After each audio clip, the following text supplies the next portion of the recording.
Bien, merci beaucoup. Alors d'abord, je voulais vous dire, oui, vous réalisez que la roue tourne, hein, en fait. Vous avez effectivement, vous prenez des postures et vous rappelez un certain nombre de principes qui sont ceux des professeurs, disiez-vous. Et c'est vrai que dans votre cursus de formation, là où vous en êtes, eh bien, c'est vrai que ça commence à devenir très concret et vous rentrez dans une phase qui est beaucoup plus axée sur la pratique désormais et c'est une bonne chose. Je voulais tout d'abord vous présenter mes excuses pour la petite perturbation de votre planning liée à mon retard. J'étais ce matin sur Niort pour intervenir dans un colloque sur les parcours de soins, les parcours de santé, ville-hôpital, donc au cœur d'un certain nombre des problématiques sur la coopération, la coordination des soins, sur l'amélioration continue des pratiques, la fluidité des parcours. Bref, autant de sujets que vous connaissez, traités bien sûr à notre manière, c'est-à-dire associant des professionnels, donc des préoccupations très techniques finalement, et des préoccupations très, très concrètes. Et au-delà de ça, une réflexion peut-être un peu plus globale, parce que votre intervention, notre intervention commune, se fait dans un cadre qui aujourd'hui mobilise beaucoup d'acteurs, beaucoup d'intervenants, qui ne peuvent rester à l'écart de notre problématique. Alors, je voulais vous dire aussi merci pour votre invitation. C'est moi qui fais. Je vais peut-être enlever ça doit être les téléphones. Donc merci pour votre invitation. Donc c'est vraiment avec beaucoup de. J'en ai que deux, hein. Moi aussi, je suis très web 2.0, n'est-ce pas? Donc c'est vrai qu'on peut plus se passer de ces PDA et on en parlera peut-être un petit peu tout à l'heure. Merci de votre invitation parce que c'est pour moi l'occasion de partager avec vous un moment agréable déjà, de plaisir de rencontrer la nouvelle génération qui monte en fait sur le champ du système de santé. Et me réjouir avec vous en particulier que pour la première année, vous prenez cette initiative pour créer du lien entre vous et ces liens que vous allez forger sous cette égide commune sont des liens qui vont durer. Ils vont durer et sans doute avec vos professeurs, avec les services dans lesquels vous allez être en stage. Ces liens, ils vont être décisifs ensuite précisément, d'une bonne capacité à entrer en relation les uns avec les autres sur le champ de l'exercice de votre profession. Et cette communauté que vous constituez, que vous allez constituer de plus en plus, eh bien, nous souhaitons, côté Agence régionale de santé, nous souhaitons la conserver en Poitou-Charentes. Pour la première fois, vous avez cette initiative et vraiment, je m'en réjouis. Sachez que nous continuerons à vous accompagner dans ces manifestations si vous souhaitez en organiser d'autres. En tout cas, en toute simplicité, en toute écoute également pour entendre vos préoccupations. Et le cas échéant même changer nos positions, puisqu'on a eu un exemple récent sur lequel peut-être on reviendra si vous le souhaitez, qui a permis de répondre mieux, je crois, à vos préoccupations sur un terrain de stage en particulier dont on s'occupe par ailleurs. Cette communauté que vous constituez, pour la première fois, elle est aussi nombreuse en médecine générale. Pour la première fois depuis des années, nous avons l'ensemble des postes de médecine générale qui sont pourvus. Et c'est un signal très positif que nous observons à travers ça. Un signal très positif au regard des préoccupations sur la démographie médicale dans notre région. Et notre souhait le plus cher, comme je vous le disais en introduction, c'est de vous garder en région. Vous garder en région, donc vous donnez l'opportunité dans notre région eh bien, d'avoir des terrains de stage multiples et variés, déjà, pour bien connaître les conditions d'exercice du métier, que ce soit en monde hospitalier ou en monde libéral. Vous assurez, comme vous avez pu le constater ce matin, que nous faisons tout pour que les modes d'exercice qui sont aujourd'hui plébiscités par la profession soient une réalité concrète dans notre région. En clair, que tous les modes d'exercice collectif, tous les modes d'exercice coordonnés soient une réalité dans tous nos territoires de santé. Les maisons de santé pluriprofessionnelles, les pôles de santé, les centres de santé, puisque nous avons également des centres de santé. Pour l'ensemble des territoires, sont une de nos priorités. nous allons les déployer de manière massive dans les mois et les années à venir. Donc vous trouverez sur le territoire du Poitou-Charentes des conditions d'exercice. Je parle bien sûr, là, en l'occurrence, du mode d'exercice en premier recours et du mode d'exercice en libéral ou en salarié, mais dans des contextes de ville. Eh bien, vous trouverez tous les terrains, tous les modes d'exercice, tous ceux qui sont aujourd'hui demandés comme une garantie de la possibilité d'avoir tout d'abord votre métier et votre pratique dans de bonnes conditions, en étant plusieurs, en pouvant faire des staffs, en pouvant partager des situations cliniques, en pouvant vous réassurer sur un certain nombre de situations, mais aussi en pouvant avoir une vie harmonieuse entre l'engagement professionnel et les engagements autres qui sont les vôtres. Familial, associatif, sportif, bref, tout ce qui fait la vie en dehors du travail, même si vous avez la chance d'avoir choisi, j'ai envie de dire, peut-être le plus beau métier du monde, à part des GARS quand même, hein, mais peut-être le plus beau métier du monde, puisque vous êtes au cœur vraiment, enfin bon, vous connaissez ça, je ne vais pas vous apprendre ça, mais vous êtes au cœur de sujets qui sont de plus en plus remaniés par la perception qu'en ont nos concitoyens et dans cette relation si singulière que vous avez avec les patients, que vous aurez avec les patients, je pense que vous en rendrez compte très, très, très rapidement. Donc, nous allons faire en sorte, et nous avons commencé dans la région, à faire en sorte que tous les types de modes d'exercice collectifs, coordonnés, se mettent en place.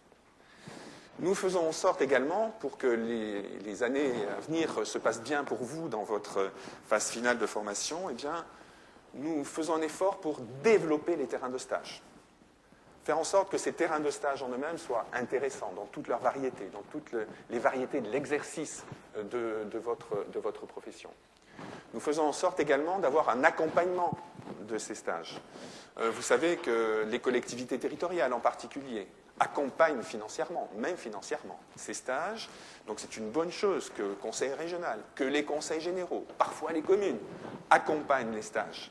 De la même manière qu'il est une excellente chose que pour ceux d'entre vous qui souhaitez en bénéficier, puissiez conquérir plus facilement, disons, une sorte d'autonomie financière, puisqu'il existe des bourses qui sont aujourd'hui offertes, aussi bien par les conseils généraux, pour la durée des études, dans certaines conditions, et par l'État, à travers, vous le savez, les bourses d'engagement de service public, donc 1 200 € bruts par mois, à partir de la deuxième année d'ailleurs, de la formation, mais bien sûr, c'est accessible pour vous également.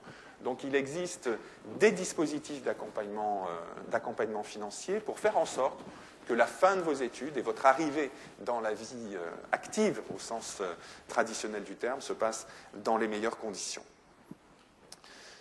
Ces stages, en particulier, vous savez qu'ils sont essentiels. Vous savez mieux que quiconque, et vos professeurs, vos maîtres le savent bien sûr aussi de manière très, très, très, très concrète, votre métier, votre mission, elle passe par l'acquisition de connaissances, bien évidemment. Connaissances, et vous avez ici à la fac la chance d'avoir un corps enseignant qui répond parfaitement à cette exigence de plus en plus pointue. Mais vous avez aussi à apprendre le savoir-faire, pas seulement la connaissance. Avoir le savoir-faire, des gestes, de la posture. Et vous avez également, et c'est je crois le rôle, la contribution majeure des stages, à apprendre le savoir-être adapté à votre métier, aussi bien en monde hospitalier qu'en monde libéral. Et de ce point de vue, c'est de ce point de vue que les demandes des patients, ayant tellement évolué, notre société étant ce qu'elle est aujourd'hui, où la construction individuelle, la construction identitaire est très forte, que l'exigence en matière de relations santé est exceptionnelle.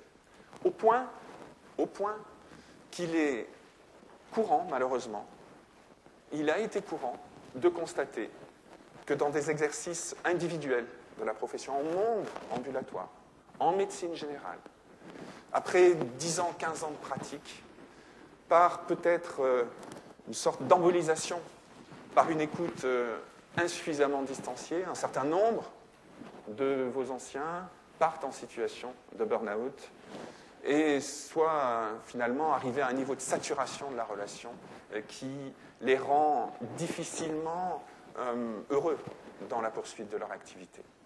Donc sachez que l'exercice collectif en particulier et cette pratique de stage permet d'acquérir les outils de cette distanciation, de cette protection aussi qui est la vôtre, confrontée aux thématiques quotidiennes et de la personne que vous avez en face de vous dans ce colloque, encore une fois, singulier et si particulier, que vous avez avec l'intimité des personnes dans leur début de vie, dans leur souffrance, dans leur fin de vie, et ce sont des démarches exigeantes qu'est d'être dans cet accompagnement qui, sans que cela vous coûte, entre guillemets, des choses qui n'ont pas été mises dans la relation. Donc il y a un accompagnement et je pense que les stages sont véritablement le lieu privilégié d'infusion de cette manière d'être, finalement, qui est, je crois, décisif de l'exercice de votre métier dans cette société, aujourd'hui, encore une fois, où l'exigence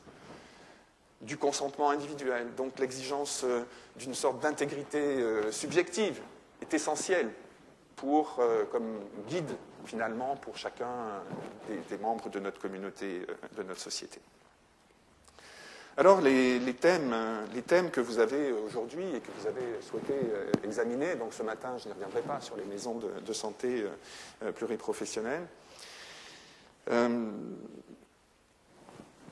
Juste peut-être un mot, ce qui me paraît important à travers ce que j'observe et ce que nous portons dans la poursuite de ces projets, finalement, qui sont en cours, largement en cours. Ce qui change fondamentalement dans l'exercice collectif, c'est précisément une sorte de mise en œuvre, de plus en plus, d'une approche partagée des patients. Une sorte d'approche populationnelle, qui est une notion un peu nouvelle dans notre pays. Au-delà de ce que cela signifie, ne serait-ce qu'en termes de partage d'un fichier patient, d'un échange entre vous, entre professionnels, ou avec des professionnels paramédicaux, sur la situation individuelle des patients, ce que cela suppose également, c'est l'acquisition d'une sorte de compétence sur l'exercice coordonné, sur la gestion aussi d'un ensemble qui n'est plus un exercice individuel. On dépasse l'artisanat individuel que pouvait être l'exercice de la profession individuellement. On rentre dans la gestion d'une chose collective, d'un projet collectif.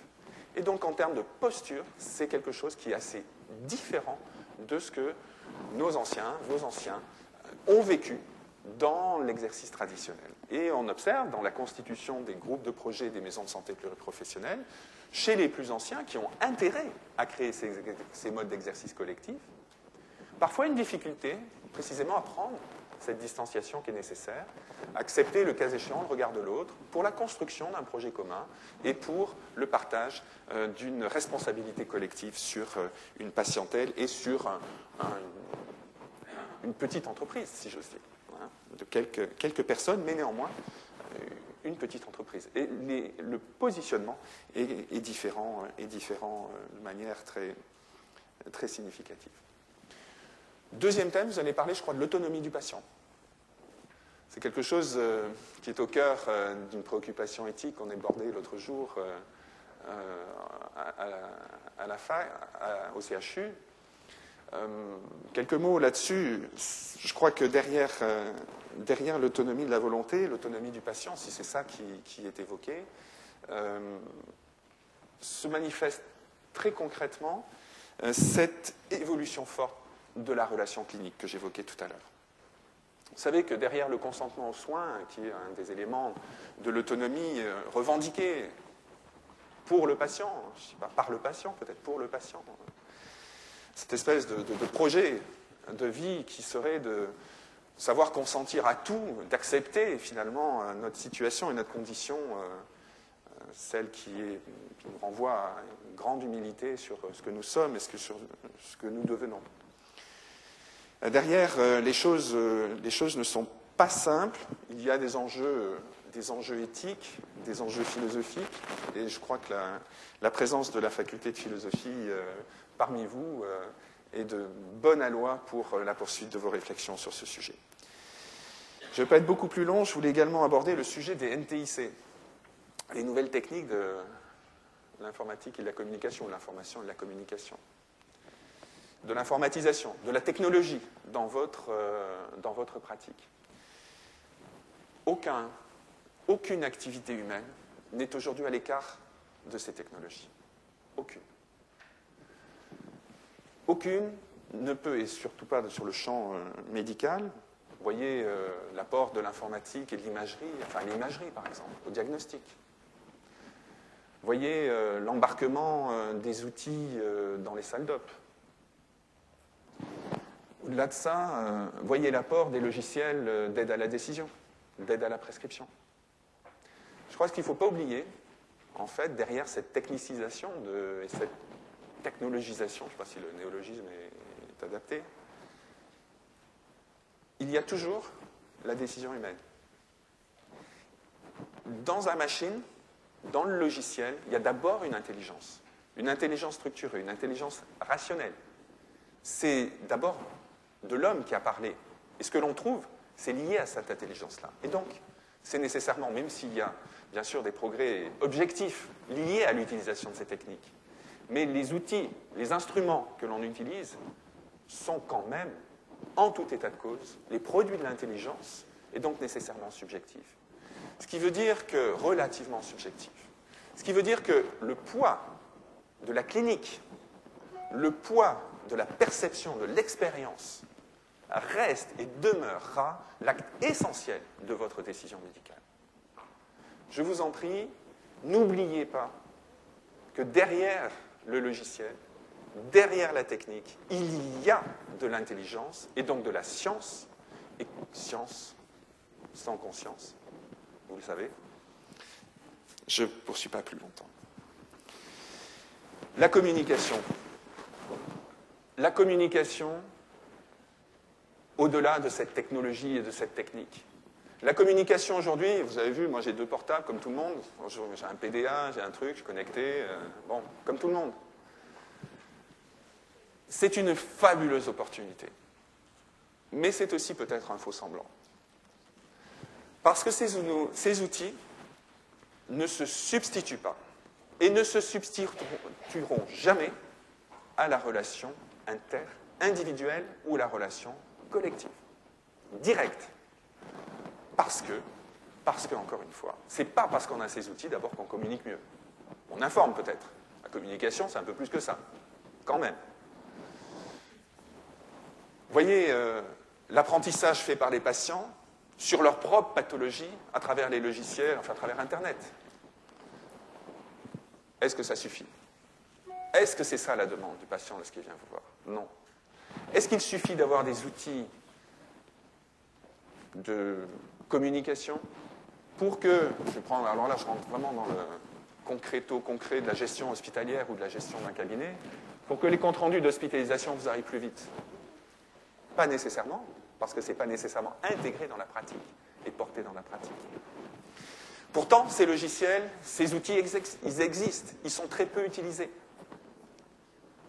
Très concrètement, voyez l'impact de ce qu'on appelle les PACS, les systèmes d'archivage des images et de leur communication pour une interprétation à distance, dans le cas des IRM ou des scanners.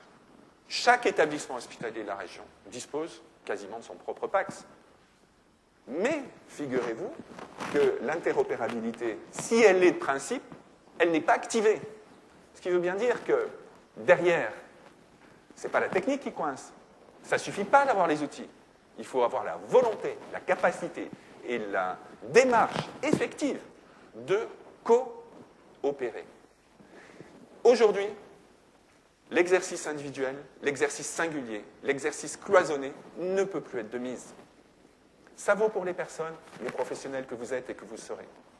Pour tous les professionnels du monde de la santé. Ça vaut pour les structures, les hôpitaux, les cliniques, les maisons de santé pluriprofessionnelles. Cela vaut pour les EHPAD. Cela vaut pour les structures pour personnes handicapées. Cela vaut pour les associations de prévention.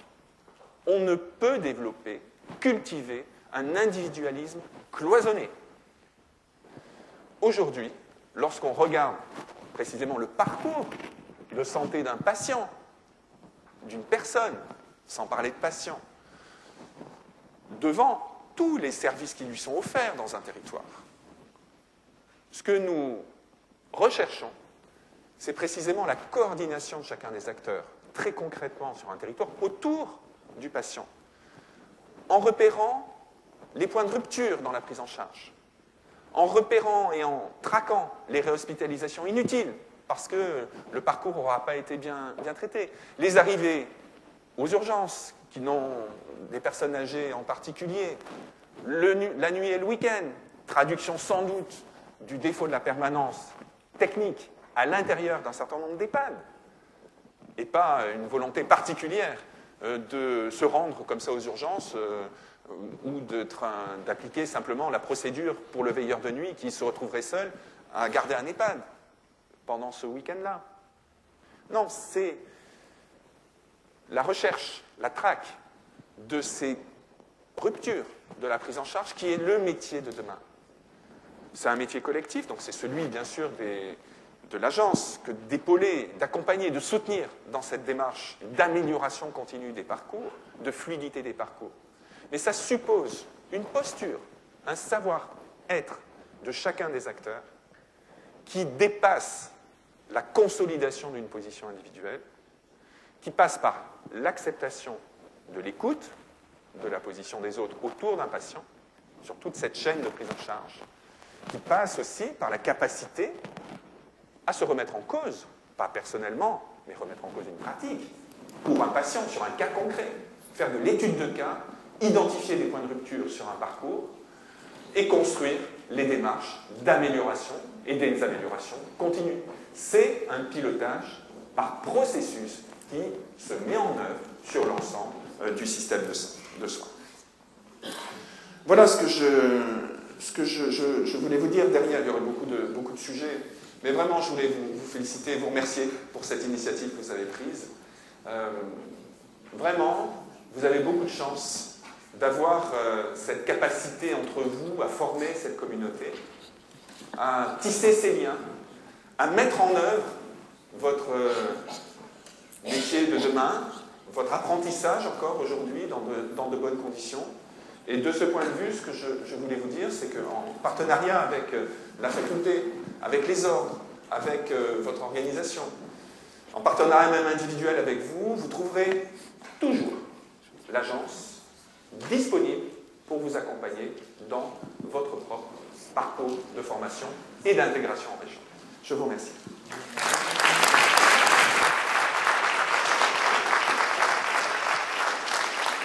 Merci beaucoup, Monsieur Blanc. Les internes sont les premiers à savoir que vous êtes toujours disponible. Preuve en est les derniers échanges que nous avons eus pour le bien de leur formation. Oui, je vous remercie. Je vous remercie.